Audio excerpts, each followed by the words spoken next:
Hello students, welcome to my channel. तो जैसा कि मैंने आपके बीए फर्स्ट ईयर के सेकेंड सेमेस्टर इंग्लिश लिटरेचर का न्यू बैच स्टार्ट किया हुआ है 2024-25 का। तो जो भी स्टूडेंट्स इंग्लिश लिटरेचर पढ़ रहे हैं अपने बीए सेकेंड सेमेस्टर में, तो उनका न्यू बैच मैंने शुरू कर दिया है 2024-25, जिसमें मैंने आपका सिलेबस जो है इंग्लिश लिटरेचर का अपलोड कर दिया है। तो सबसे पहले आपको अपना सिलेबस जानना इम्पोर्टेंट है कि क्या क्या यूनिट्स आपको पढ़नी है, क्या क्या टॉपिक हैं आपके। तो सिलेबस की लिंक मैं आपको डिस्क्रिप्शन बॉक्स में दे दूंगी, आप लोग अपना सिलेबस भी देख लीजिएगा इस वीडियो को वॉच करने के बाद। तो देखिए, जिस तरह से मैंने आपके बीए फर्स्ट सेमेस्टर में इंग्लिश लिटरेचर पूरा सिलेबस कंप्लीट कराया था, ठीक उसी तरह से मैं अब आपके सेकेंड सेमेस्टर में भी कराऊंगी। तो चलिए शुरू करते हैं। देखिए, सबसे पहले आपके यूनिट नंबर 1 से। तो यूनिट नंबर 1 है आपका फॉर्म्स ऑफ पोएट्री। आपको पोएट्री के फॉर्म्स पढ़ना है, कितनी तरह की फॉर्म्स ऑफ पोएट्री हैं। तो देखिए, आपके सिलेबस में 8 फॉर्म्स ऑफ पोएट्री दिया हुआ है। फर्स्ट है द सोनेट, जिसको बोलते हैं हिंदी में 14 पंक्तियों का संगीत, यानी कि 14 लाइन की जो पोएम होती है उसको सोनेट बोला जाता है। सेकेंड है द एलेजी। अब देखिए, एलेजी यानी शोक गीत, यानी जिसमें एकदम ज्यादा शोक मनाया जाता है। थर्ड है द ओड, यानी एक छोटा गीत या एक संबोधन गीत।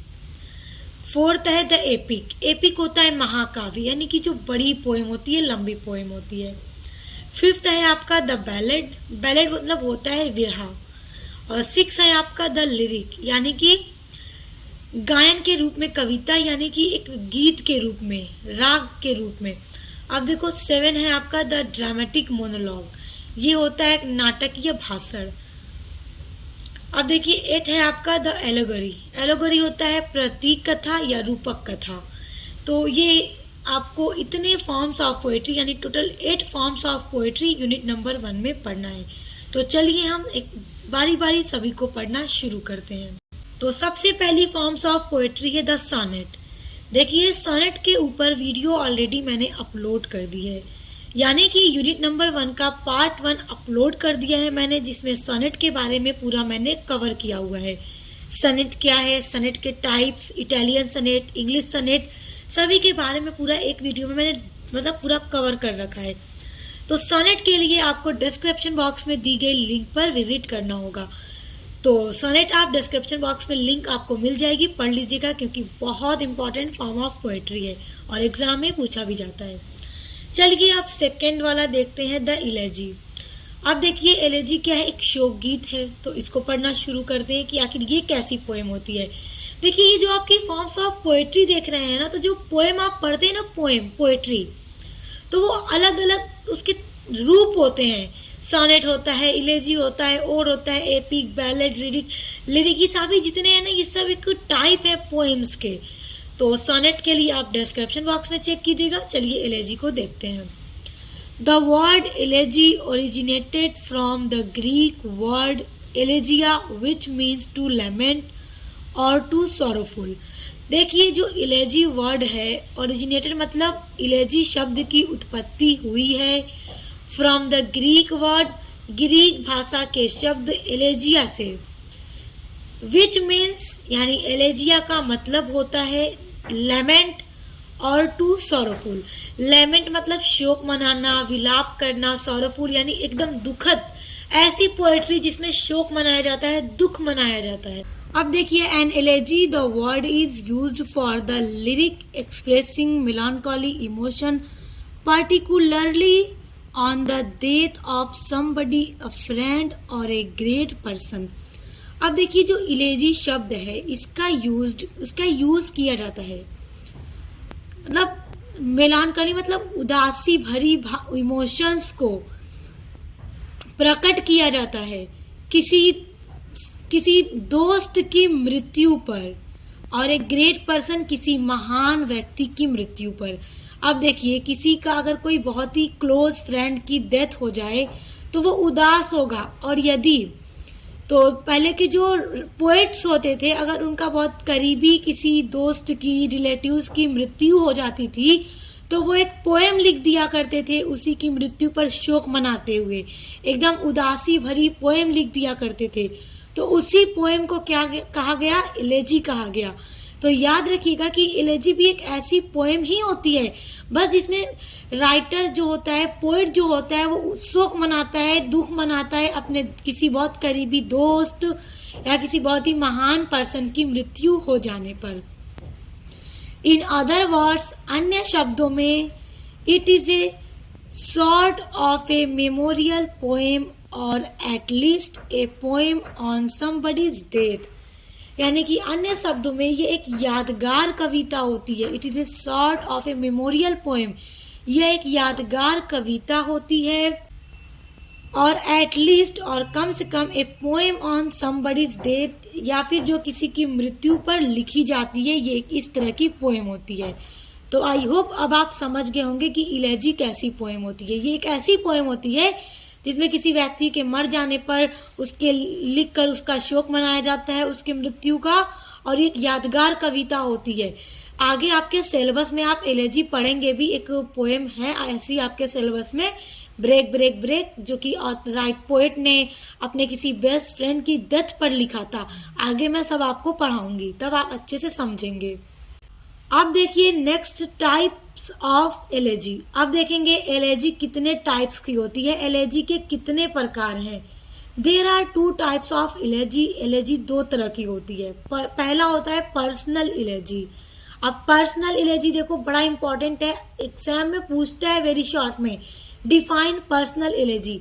तो इसीलिए एक एक चीज को बहुत ध्यान से समझिएगा, सब आपके एग्जाम में पूछा जाएगा।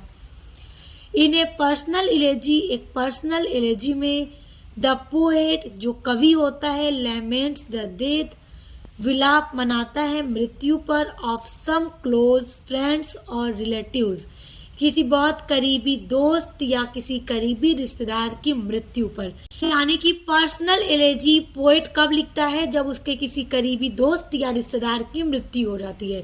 तो ऐसे इलेजी को पर्सनल इलेजी कहा जाता है। अब देखिए जो सेकेंड इलेजी का टाइप है वो है पेस्टोरल इलेजी।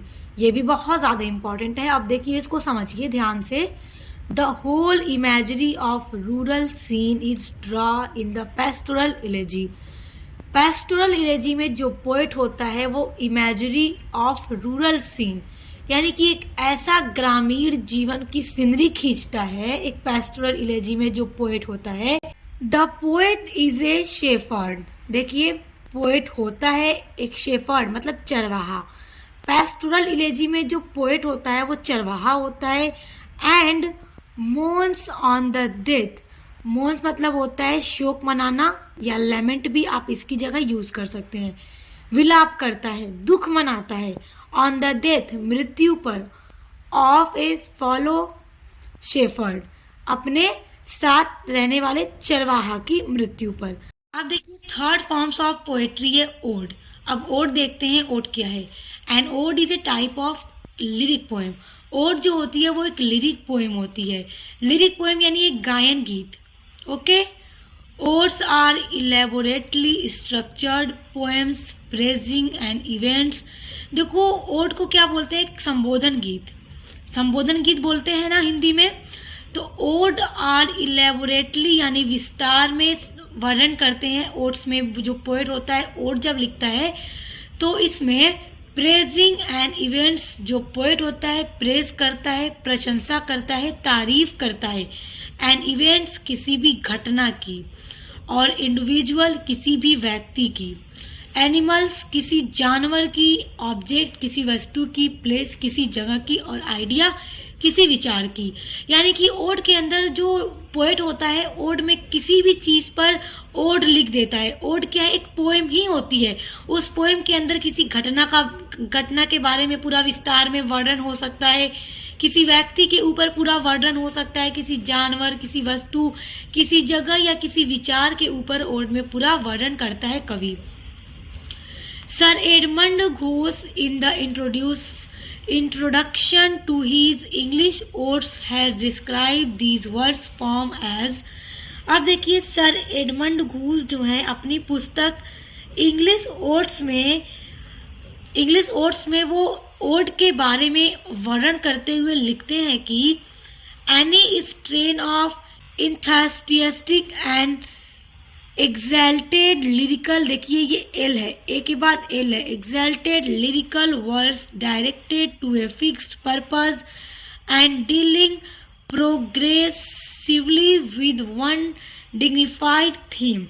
देखिए सर एडमंड घूस ओड के बारे में अपनी पुस्तक इंग्लिश ओड्स में लिखते हैं कि उत्साहपूर्ण शानदार गेय कविता का कोई भी रूप जो निश्चित उद्देश्य वाला अथवा किसी महान कथानक को उच्च शैली में वर्णित करने वाला ओड होता है।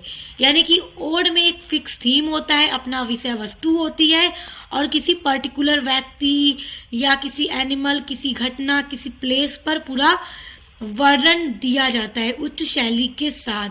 वो क्या होता है? वो ओड कहलाता है। अब देखिए there are 3 types of ode.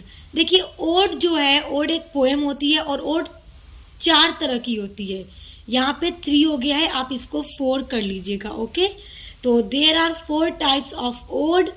देखिए एक होता है पिंडारिक ओड, सेकेंड होता है होरेशियन ओड, थर्ड होता है इरेगुलर ओड, फोर्थ होता है रेगुलर ओड। ओके, आप रेगुलर को 3 नंबर पे और इरेगुलर को 4 नंबर पे भी लिख सकते हैं। ओके, अब देखिए स्टूडेंट्स, अब आप इन सभी ओड्स को पूरा डिटेल में पढ़ना चाहते हैं पूरा नोट्स के साथ, तो इस पर ऑलरेडी मैंने वीडियो बना रखी है जिसमें मैंने पूरे ओड्स के टाइप को अलग अलग से एक्सप्लेन किया हुआ है। तो इसका लिंक भी मैं आपको डिस्क्रिप्शन बॉक्स में दे दूंगी, तो आप इनको पूरा डिटेल में पढ़ लीजिएगा, क्योंकि एग्जाम में पूछ देता है कि पिंडारिक ओड क्या है, डिफाइन पिंडारिक ओड। अगर अलग अलग से वेरी शॉर्ट में पूछ देगा तो आप पढ़े रहेंगे तो आपके लिए आसानी रहेगी। तो मैं ऑलरेडी इस पर वीडियो अपलोड कर दी हूँ, तो डिस्क्रिप्शन बॉक्स में आपको लिंक दे दूंगी। अब देखिए फोर्थ है आपका the form of poetry the epic. Epic होता है महाकाव्य, यानी एक लंबी कविता। ये याद रखिएगा, सब एक पोएम ही होती है, बस ये अलग अलग नाम है जिस तरह की होती है। ओके, अब एपिक क्या है? महाकाव्य है। The word epic derived from Greek epikos which means a long narrative poem। अब देखिए जो एपिक शब्द है वो डिराइव किया गया है, यानी लिया गया है ग्रीक भाषा के शब्द एपिकोस से, जिसका मतलब होता है एक लंबी वर्णनात्मक कविता, यानी कि एक लंबी कविता होती है। It brings to our minds, या हमारे मस्तिष्क में eyes to images of something big magnificent, या हमारे मस्तिष्क में कुछ बड़ा सा चित्र खींचती है। एंड लार्जर देन लाइफ, जो बड़ा होता है जीवन से भी, यानी कि बहुत लंबी कविता होती है। देखिए हम देखेंगे फेमस एपिक कौन सी है, तो बहुत इंपॉर्टेंट ये वाला पॉइंट है आपका, बहुत ध्यान से देखिए। It is often observed that epic in Homer's Iliad and Odyssey represent the perfection of epic form। देखिए हमने प्राय यह देखा है कि होमर का जो इलियड है और ओडिसी है वो महाकाव्य की जो पूर्णता है उसको प्रेजेंट करता है, क्योंकि जब भी एपिक का नाम आता है वहाँ पर होमर के इलियड और ओडिसी इनका नाम जरूर आता है। देखिए होमर जो थे वो पोएट थे, इलियड और ओडिसी होमर ने ही लिखा है। ओके, तो जब भी एपिक का नाम आता है तो होमर के द्वारा लिखी गई इलियड और ओडिसी का नाम जरूर आता है, क्योंकि ये दोनों बहुत ही फेमस एपिक है। Homer had fix the form of the epic for all times to come. देखिए होमर ने आने वाले समय के लिए जो महाकाव्य है उसको स्थिर कर दिया है। होमर हैड फिक्स्ड, होमर ने फिक्स कर दिया है form of the epic for all times to come, जो आने वाला समय है उसके लिए एपिक की फॉर्म को होमर ने एकदम फिक्स कर दिया है, क्योंकि होमर की इलियड और एडिसी का नाम हमेशा एपिक में सबसे पहले आ जाता है। देयरफॉर इसीलिए he was known the best poet of epic, इसीलिए होमर को जाना जाता था बेस्ट, सबसे सर्वश्रेष्ठ कवि एपिक के, महाकाव्य के। हीज मास्टर वर्क, देखिए होमर का मास्टर वर्क है Iliad and Odyssey are held as the greatest creation, जो कि माना जाता है सबसे महान इनकी रचना एपिक की। Of the ancient Greece. देखिए प्राचीन ग्रीस में इनकी ये रचना बहुत ही महान है। And among the greatest of western literature, और पश्चिमी साहित्य में भी होमर की ये जो रचना है सबसे उत्कृष्ट रचनाओं में से एक है, क्योंकि इनकी ये दोनों रचनाएं बहुत ही ज़्यादा फेमस हैं। और एपिक का नाम आता है तो इनकी होमर की इलियड एंड ओडिसी का नाम एकदम ज़रूर आता है। अब देखिए जो फिफ्थ फॉर्म्स ऑफ पोएट्री है वो है द बैलेड। अब देखिए बैलेड लोकगीत कहते हैं इसको हिंदी में। A ballad is a form of verse, verse मतलब होता है पद्य, यानी कि फॉर्म ऑफ पोएट्री। तो आप फॉर्म ऑफ पोएट्री भी लिख सकते हैं, फॉर्म ऑफ वर्स भी कह सकते हैं। तो बैलेड जो है एक पद्य का रूप है। Often a narrative set to music, जिसको प्रायः म्यूजिक के साथ सेट किया जाता है, और मतलब इस पर म्यूजिक भी होती है नरेट करने में। The name ballad derived from the Latin and Italian word बैलारे।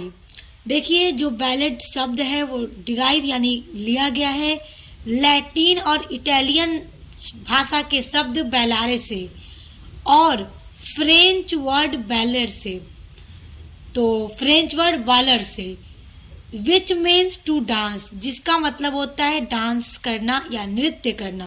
A convenient short definition of the form of poetry known as. अब देखो एक बहुत ही सुविधाजनक परिभाषा यानी डेफिनेशन हम कह सकते हैं बैलेड की, जो है as ballad would be that it is a song transmitted orally which tells a story, or that it is a short simple narrative told lyrically। अब देखो जो बैलेड है ये लोकगीत होता है जो कि गाई जाती है ओरली, मौखिक रूप से। देखिए ये मौखिक रूप से गाई जाती है। विच टेल्स ए स्टोरी, ये एक कहानी की तरह होती है, या एक छोटी सी सरल कोई कथा होती है जिसको गाया जाता है। That it is A short simple narrative, जो गीतात्मक रूप से कही गई है। गीतात्मक मतलब एकदम जैसे कि पोएम की तरह, एक राग की तरह, एक स्टोरी की तरह, मतलब इसमें एक स्टोरी होती है, छोटी सी कहानी होती है, मगर ये लिरिकली कही जाती है। ओके, तो वो क्या होता है, वो होता है हमारा बैलेड। आई होप आप इसको समझ गए होंगे। यानी कि जो बैलेड होती है वो एक पोएम ही होती है, तो जिसमें कि मौखिक रूप से एक स्टोरी कही जाती है, एक कविता के रूप में होती है, और ये लिरिकली होती है, यानी कि लिरिक होती है ये। अब देखो टाइप्स ऑफ बैलेड। अब हम देखेंगे टाइप्स ऑफ बैलेड कितने तरह के ये होते हैं। तो ये 3 तरह का होता है। एक होता है ट्रेडिशनल बैलेड, दूसरा होता है लिटरेरी बैलेड, और तीसरा होता है मॉडर्न बैलेड। आइए आप आगे पढ़ते हैं। अब 6 देखिए, 6 है आपका द लिरिक। लिरिक देखिए बड़ा इंपॉर्टेंट है ये। अब देखिए the word lyric is derive from the Greek word lyre. जो ग्रीक शब्द है उसको डिराइव करना यानी उसको लिया गया है from the Greek word, Greek भाषा से। किस ग्रीक भाषा से? लायरे। ग्रीक भाषा लायरे जो है ग्रीक भाषा का शब्द है, तो इसी लायरे से बना है lyric. A musical instrument, originally lyric was a song in Greek which was संग और प्लेड अपॉन ए स्मॉल म्यूजिकल इंस्ट्रूमेंट कॉल्ड लायरे। अब ध्यान दीजिए, लायरे जो होता है एक बहुत ही महत्वपूर्ण यहाँ पे वर्ड है। लायरे जो है एक म्यूजिकल इंस्ट्रूमेंट होता है। जिस तरह से आप लोगों ने देखा होगा, जैसे अगर गिटार की हम बात करें तो उससे भी तो म्यूजिक निकलती है, धुन निकलती है, जिस पर फिर हम अगर आप गाना गाएं तो धुन के साथ आप कोई गाना गाते हैं।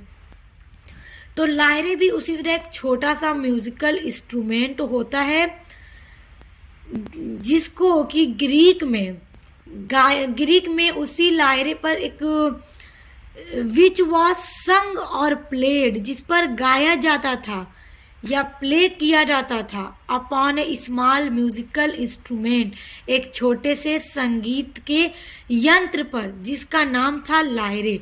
यानी लायरे एक म्यूजिकल इंस्ट्रूमेंट था जिसको कि ग्रीक में उस पर गाना गाया जाता था, तो वही धुन निकलती थी। तो उस इंस्ट्रूमेंट का क्या नाम था? उस इंस्ट्रूमेंट का नाम था लायरे, जिस पर से धुन निकलती थी। अब देखिए लिरिक जो है एक फॉर्म ऑफ पोएट्री भी यहाँ पर है। उसके अलावा अगर हम बात करें सोनेट की, तो सोनेट में भी लिरिक आता है क्योंकि उसमें भी हम एक गीत बनती है।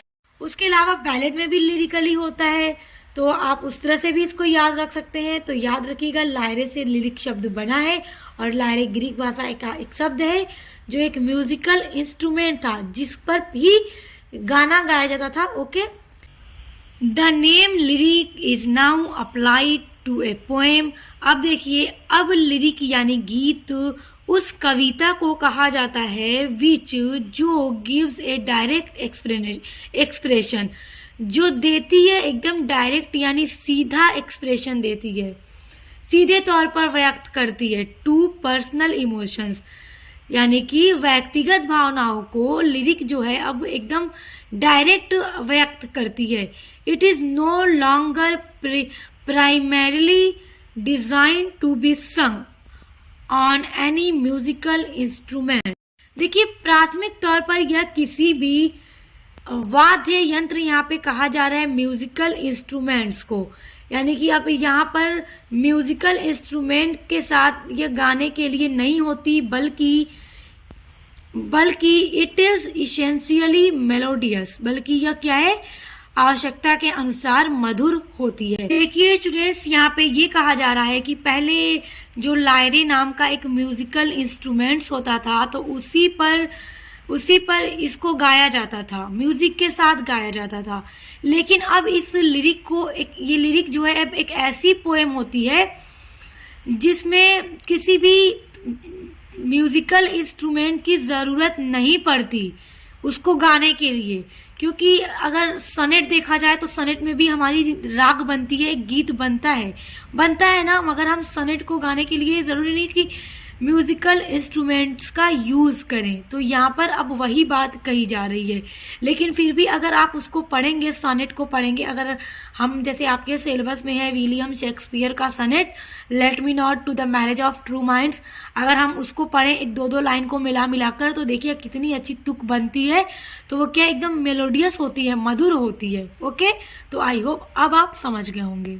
अब देखिए 7वां फॉर्म्स ऑफ पोएट्री है द ड्रामेटिक मोनोलॉग। अब देखो ये जो है ये भी एक कविता का ही रूप होता है जिसको ड्रामेटिक मोनोलॉग कहा जाता है। ये बड़ा इंपॉर्टेंट है, देखिए इसको समझिए।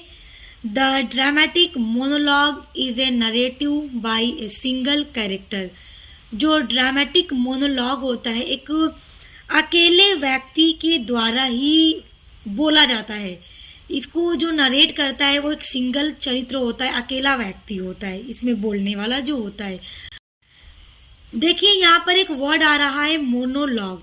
तो ड्रामेटिक मोनोलॉग पढ़ रहे हैं तो पहले मोनोलॉग को समझिए। मोनोलॉग देखो यहाँ पे दो वर्ड है, मोनो प्लस लॉग। तो मोनो का मतलब होता है वन, मोनो का मतलब होता है वन। लॉग का मतलब होता है कन्वर्सेशन, यानी कि वन पर्सन कन्वर्सेशन, यानी कि एक अकेला व्यक्ति इसमें क्या करता है, कन्वर्सेशन करता है, बोलता है, नरेट करता है पोएम को, सिर्फ एक अकेला व्यक्ति। The dramatic monologue is dramatic. अब देखो जो ड्रामेटिक मोनोलॉग होता है वो ड्रामेटिक यानी नाटकीय रूप में होता है, यानी कि इसको स्टेज पर ही बोला जाता है, स्टेज पर ही इसको प्रेजेंट किया जाता है। बिकॉज क्योंकि it is the utterance of imaginary character, क्योंकि यह एक काल्पनिक यहाँ पे देखिए इमेजिनरी कैरेक्टर, काल्पनिक चरित्र के द्वारा बोला जाता है। And not of the poet himself, तथा जो कवि होता है वह स्वयं इसमें कुछ भी नहीं बोलता। बिकॉज क्योंकि इन इट कैरेक्टर, इसमें जो पात्र है, is developed not through any description on the part of poet, क्योंकि इसमें जो पात्र है वो कवि के द्वारा की गई किसी व्याख्या के आधार पर किसी भी चीज का वर्णन नहीं करता, but through a conflicts between opposite thoughts and emotions of the characters himself। बल्कि देखिए, बल्कि वो जो कैरेक्टर इसमें खुद बोलता है वो स्वयं के विरोधी पात्रों की भावनाओं और उसके विचारों में संघर्ष द्वारा विकसित होता है। कॉन्फ्लिक्ट संघर्ष के द्वारा विकसित होता है।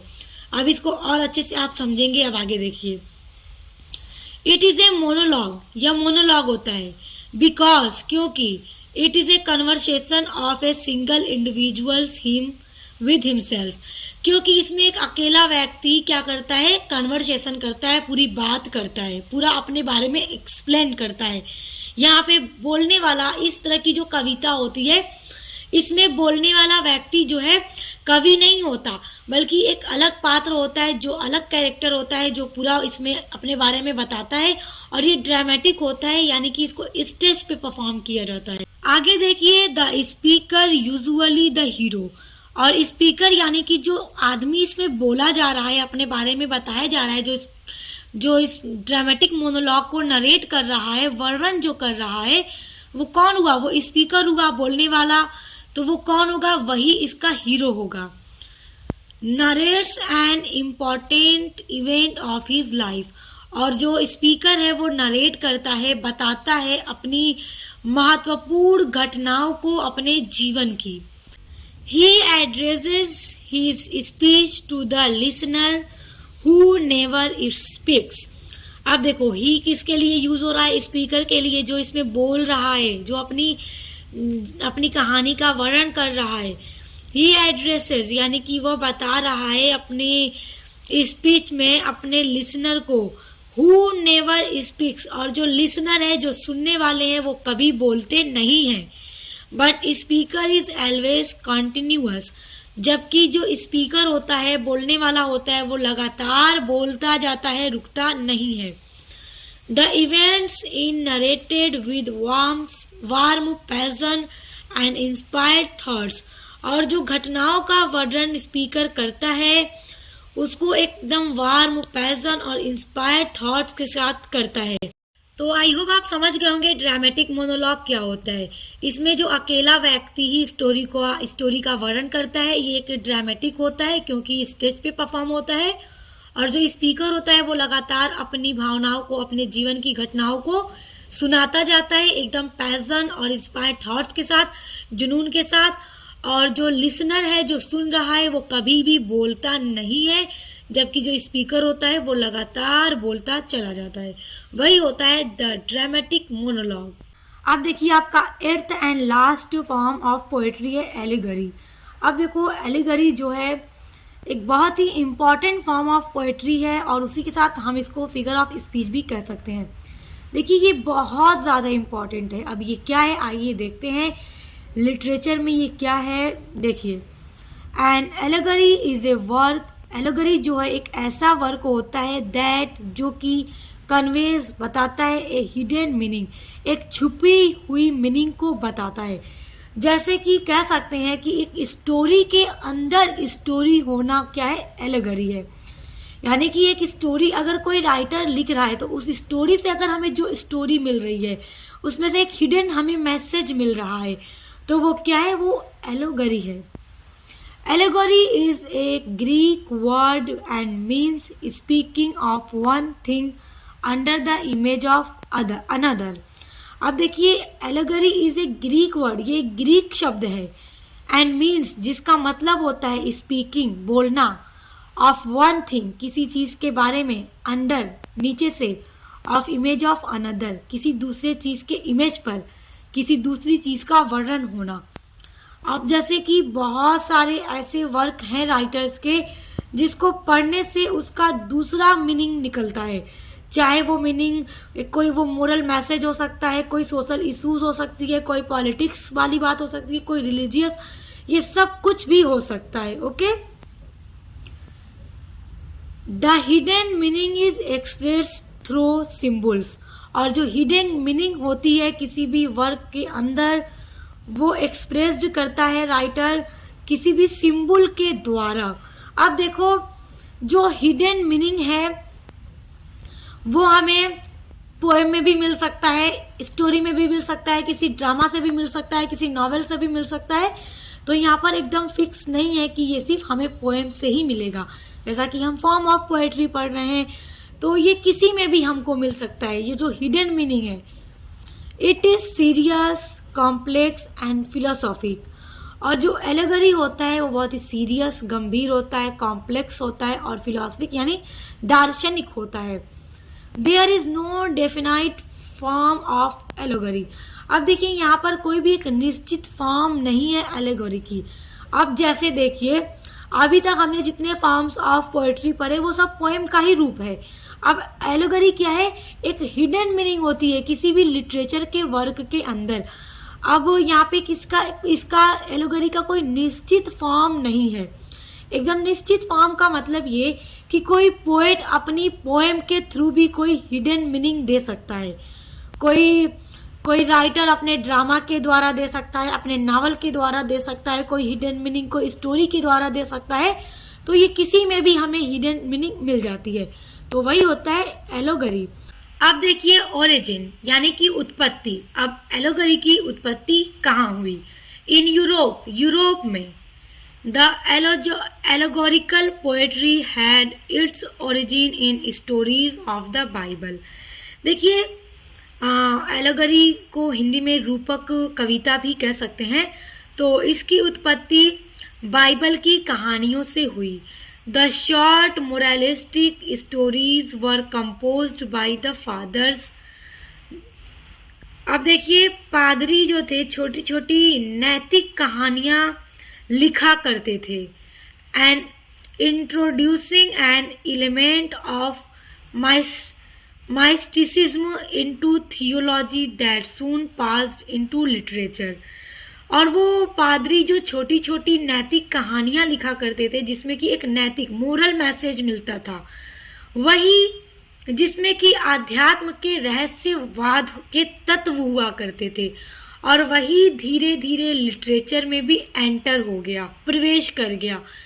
द राइटर से वन थिंग, और लेखक जब भी कोई बात अपने वर्क में कहता है, but actually means something else, परंतु वास्तव में उसका अर्थ कुछ और ही होता है। यानी कि कहा जाता है ना कि इस स्टोरी को पढ़ के ये हमें मोरल लेसन मिला, इस पोएम से ये मोरल लेसन मिला। तो ऐसे ही यानी कि स्टोरी के अंदर छुपी हुई कोई हिडन मीनिंग, वही क्या है? एलेगरी होता है। आई होप आप समझ गए होंगे। सो स्टूडेंट्स, आई होप आज का वीडियो आपको बहुत अच्छे से समझ में आ गया होगा। तो आगे भी मैं लगातार आपकी सभी यूनिट्स को इसी तरह से पूरा कंप्लीट कराऊंगी। तो और उसके अलावा अगर आप अपने बीए सेकेंड सेमेस्टर में कार्यालय हिंदी और कंप्यूटर पढ़ते हैं, पॉलिटिकल साइंस पढ़ते हैं या सोशियोलॉजी पढ़ते हैं, तो इन सभी सब्जेक्ट्स के लिए आप चैनल पर विजिट कीजिए। आपके सभी सब्जेक्ट की क्लास कराई जा रही है, विजिट कीजिए। पसंद आए तो सब्सक्राइब करके बेल आइकन को प्रेस कर लीजिए। तो अब मिलते हैं नेक्स्ट वीडियो के साथ।